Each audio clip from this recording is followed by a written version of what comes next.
we are a BAME organisation, Black, Asian, Minority Ethnic BAME organisation, which seeks to address inequalities by looking at things like access to information, access to services, making sure services are culturally competent. So our own work, we might think about roadshows that happen to be taking place in communities.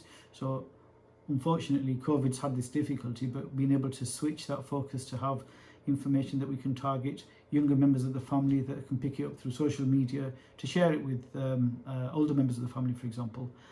We've also been producing information, almost like a fact sheet, so it's in leaflet format, that can be sent out. And again, if people can read it in simple English, that's better. If they can't, then there's some language material that we've produced. And some of that is around, things like understanding what's it mean to be a carer, where can you go for help, for care.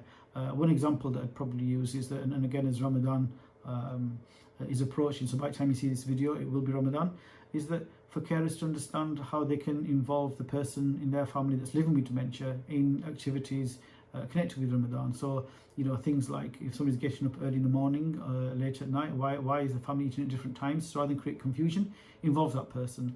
If it's about extra prayers, let them get involved. Even if they don't read it right, the fact that they are partaking in something will be about inclusion.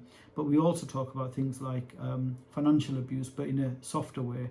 So I think addressing inequalities or working with, supporting with minority ethnic communities is partly about informing communities themselves, but also working with organisations to see that they are mindful that we are inclusive, but also to have an understanding of what's the difference between equity and equality. So one is our doors are open and everybody can come, and the other one is what are we doing to reach out to communities. So we often hear the term hard to reach.